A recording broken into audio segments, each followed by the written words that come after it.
Just going to do a quick test on the fuel. This is the tank that I cleaned up the other day for it. I'm trying to avoid spending money on this because I don't think the guy's got very much money, so I'm just going to see what it turns out like to be without too much intervention. This is the fuel that I've actually just taken out of the machine now. It doesn't look the greatest. A little bit of dirt there.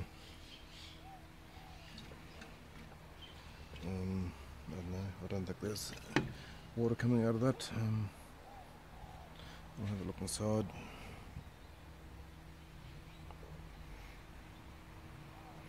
It's fairly clean inside the tank. Okay, I'll reassemble this with put some fresh fuel on it and see what happens. Okay, I'm going to put this tank back on.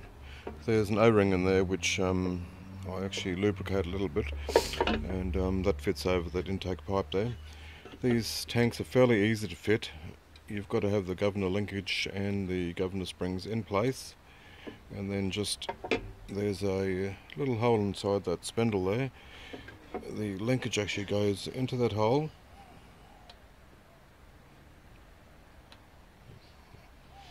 Won't be stuck there. Okay, so it's actually in place. Then you slide the tank. I'll just move this over there a little bit. I had bent a little bit too far. Make sure the elbow fits over that pipe, and you just gently slide the carburetor into place. Okay, and that's how the unit actually fits on. The only thing actually creating the seal is the O-ring, so it doesn't matter how tight you make the nuts and bolts around it. Okay, so as long as it fits on there correctly, that's got to be lined up. I'll put the bolts in shortly. Okay, I'm going to nip these bolts up just for the purpose of the video. They will be tightened fully in a minute. There's another one on the side there. You'll see that. You can probably see that on the side there. Okay, so they're in place.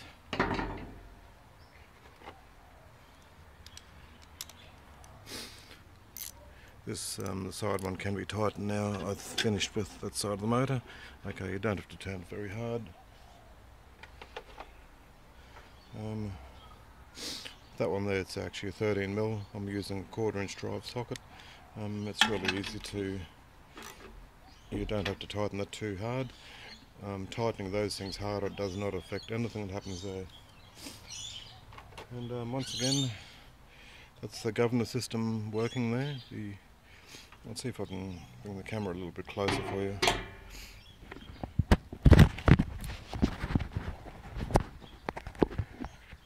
Okay, you've got as the motor spins up, the motor tries to slow the motor down, the governor spring tries to speed the motor up, so you get a governor speed. This thing regulates the, just helps the motor actually be a little bit more stable. It can be adjusted up by bending that tab there backwards and forwards. Okay, sometimes you have to do that when the machine's running, so we'll find out what happens when we get to that stage. This tab here can be bent to actually increase the engine speed. Okay, see you soon. Okay, now I'm going to pretend that I'm at your place or somewhere where there's no workshop, and I'll try and tighten that center bolt. I'll only use a spanner and my spanner to actually hold the blade holder in place, and after that I will check with the tension wrench.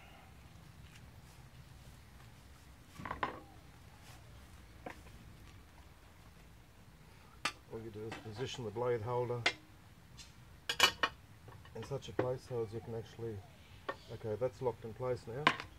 I've got a 9/16 open ender spanner which is just going on there, and I'll tighten that down by hand to where I think it should be, and then I'll actually check it with the tension wrench.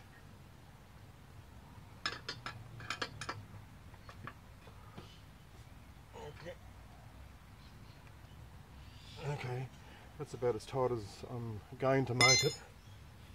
And I've set this tension wrench to 62 foot-pound where it should be. And we'll see if it's actually too tight or too loose. Okay, you can see that was actually still too loose. Okay,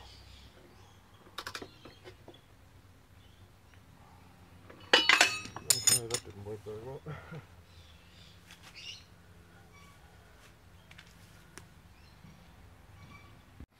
Yeah, doing an oil change using the vacuum pump. More professional, but there are cheaper ways of doing this. You can actually buy a little thing that you use on batteries to actually grab that oil out of there, or tip the machine on the side.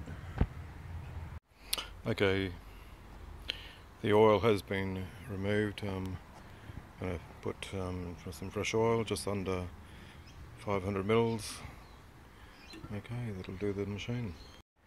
Okay, I've also put a new starter rope in for him. I'll do the exact procedure on that on a different video.